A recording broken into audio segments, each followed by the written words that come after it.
Good morning, जय मसीह की। Welcome dear family. प्रभु यीशु के पवित्र पवित्र चरणों में मैं परमेश्वर का दास आपका स्वागत करता हूं। और आज हम प्रभु के वचन पर मनन करेंगे। पवित्र आत्मा आपको छुएगा और आज़ाद करेगा। आमीन।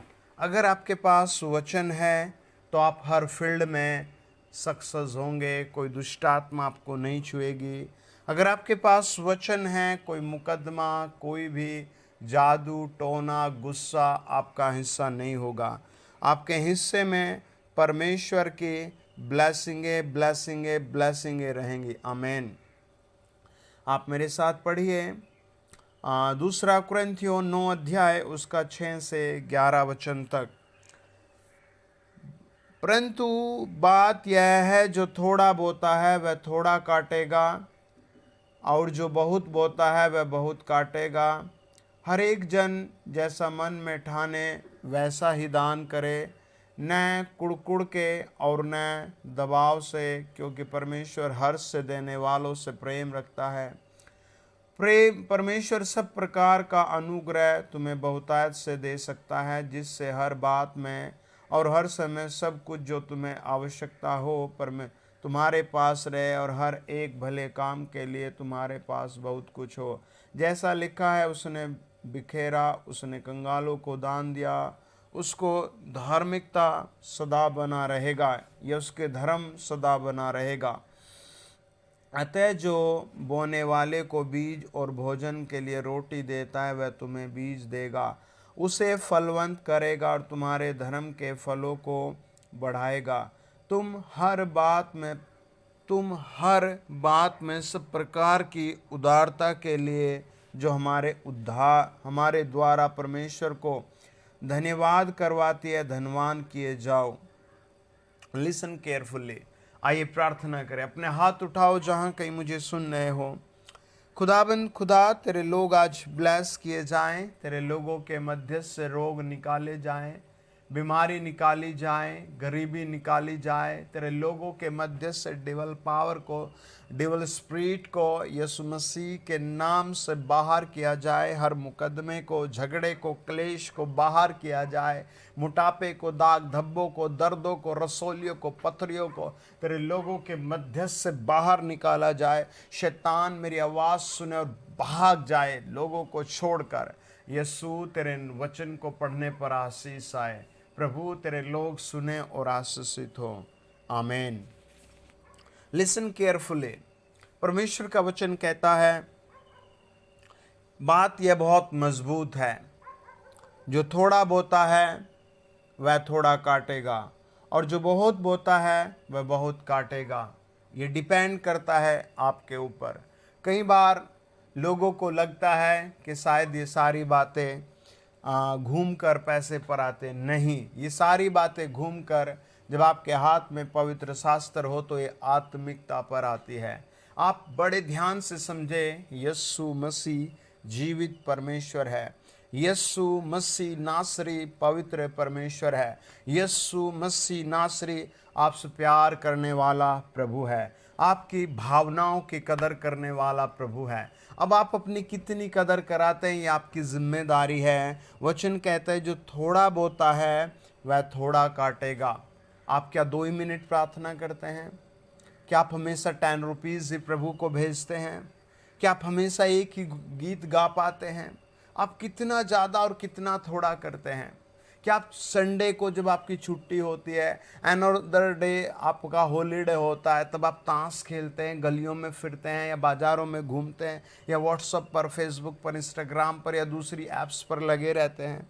आप कहाँ अपने टाइम को स्पेंड करते हैं? अगर आप थोड़ा प्रभु को दे रहे हैं तो थोड़ा ही काटेंगे। आमीन।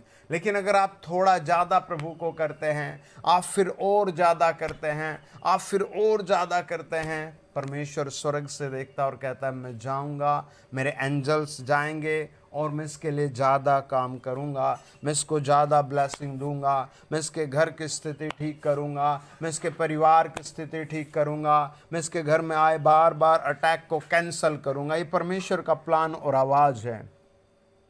वचन बताता है, हर एक जन जैसा मन में ठाने वैसा ही दान करे, न कुड़ के और न दबाव से, क्योंकि परमेश्वर हर्ष से देने वालों से प्रेम करता है। ये परमेश्वर का एक प्रेम और सॉल्यूशन है। हालेलुया।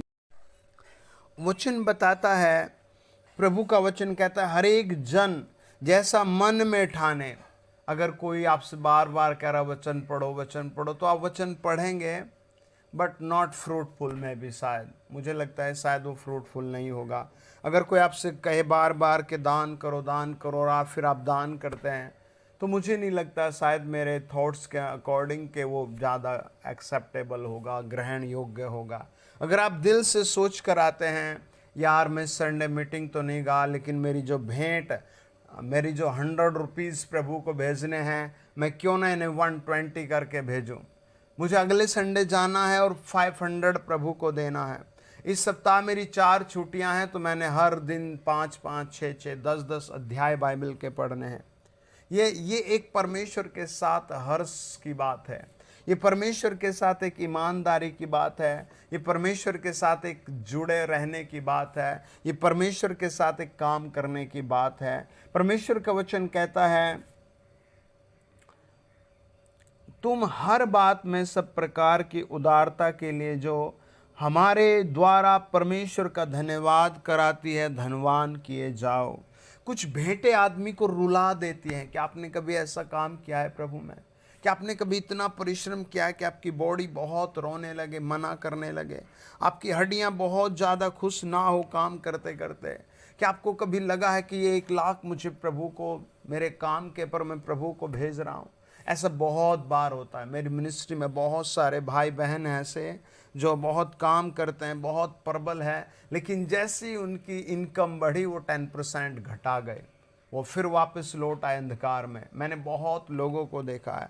मैंने कुछ को ऐसे देखा है जो बेचारे बहुत कंगाल थे, उन्होंने फिर भी बोया, उनके पास नहीं था दान बॉक्स में देने को, उन्होंने फिर भी प्रभु को दिया और प्रभु ने उनको धीरे धीरे चमकाया है। अच्छे बीबी से, अच्छे घर से, अच्छे बच्चों से, अच्छी लाइफ से, अच्छे थॉट से, अच्छे वर्क से, खड्डे से निकाल कर प्रभु ने लाया है।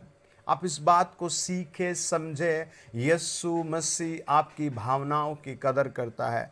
यीशु मसीह आपकी प्रार्थनाओं की कदर करता है। आज आप लिख लें कि मेरे हालात बदल रहे हैं। आमीन। आप कहें मेरे विचार बदल रहे हैं, मेरी लाइफ बदल रही है, मेरा जीवन बदल रहा है। मैं घोषणा कर रहा हूँ, आप अगले 7 डेज में नई लाइफ क्रिएट देखेंगे अपने लिए। आप अपने लिए नई विक्टोरी, नए प्लेस, नए गोल को प्राप्त करेंगे और आप बस बातों में नहीं, सामर्थ्य में उठेंगे। देखिए बाइबल क्या कहती है, उत्पत्ति 8 अध्याय उसका 20-21 वचन। नूह ने यहोवा के लिए एक वेदी बनाई और सब शुद्ध पशु और सब शुद्ध पक्षियों में से कुछ कुछ लेकर वेदी पर होम बलि चढ़ाया। इस पर यहोवा ने सुखदायक सुगंध पाकर सोचा, मनुष्यों के कारण मैं फिर कभी भूमि को शाप न दूंगा। यद्यपि मनुष्य के मन में बचपन से जो कुछ उत्पन्न होता है वह बुरा ही होता है, तो भी जैसा मैंने सब जीवों को अब मारा है वैसा उनको फिर कभी न मारूंगा। अब से जब तक पृथ्वी बनी रहेगी तब तक बोने और काटने के समय, ठंड और तपन, धूपकाल और शीतकाल, दिन और रात निरंतर होते चले जाएंगे। आमीन। इस आदमी का नाम नूह है। आपका नाम क्या है? आमीन। आप अपनी डायरी में अपना नाम लिखें और अपनी प्रार्थना के पॉइंट लिखें और अपनी भेंट को बनाने का पॉइंट लिखें, अपने घर को बनाने का पॉइंट लिखें, अपने आप को प्रभु में जोड़े रखने का पॉइंट बनाए। आमीन। आपके घर से मृत्यु, दुष्टात्मा आज फैल हो रही है, हमेशा के लिए जा रही है। आमीन। वचन बताता है, नूह को किसी ने नहीं कहा कि तू प्रभु को भेंट चढ़ा। नूह के पास कोई 5 स्टार चीज भी नहीं है, कुछ स्पेशल नहीं है। उसके पास क्या है? परमेश्वर का वचन बताता है, शुद्ध पशु और शुद्ध पक्षी ही थे उसके पास, उसमें से वो लाया। मुझे लगता है हाथ कांप रहे होंगे, उसका दिल भी कांप रहा होगा, घबरा रहा होगा, प्रभु को क्या दूं यार, ये क्या छोटा सा पक्षी है मेरे पास। आपके पास जो कुछ, आप उसी में प्रभु के साथ जुड़ जाएं। आप जैसे घर में उसी में प्रार्थना करके प्रभु में जुड़ जाएं। आप प्रार्थना भवन में आकर प्रभु में जुड़ जाए। नूह क्या करता है? कुछ पशुओं और शुद्ध पक्षियों को लेकर के परमेश्वर के सामने और बड़ी विक्टोरी उसने जाति के लिए पाई, बड़ी विक्टोरी उसने अपने पीढ़ियों के लिए पाई। आज आपके लिए भी प्रभु पीढ़ियों का श्राप हटाएगा और आपकी पीढ़ियों पर आशीष की घोषणा करेगा। वचन बताता है परमेश्वर सुखदायक सुगंध पाकर खुश हो गया और कहो, माय डियर नूह, you are so good, you are loving my kind, you are my loving kids. परमेश्वर ने उसे ऐसे प्यार किया, ऐसे उसे गले लगाया। आज अपने हाथ उठाएं, परमेश्वर आपको गले लगाएगा। खुदा जितने मुझे सुनने उनके ज़िंदगी में काम करो, उनके शरीरों में काम करो, उनके फाइनेंस में काम करो, उनकी लाइफ में काम करो, प्रभु यीशु मसीह के नाम से। आमीन, आमीन, आमीन। God bless you dear family.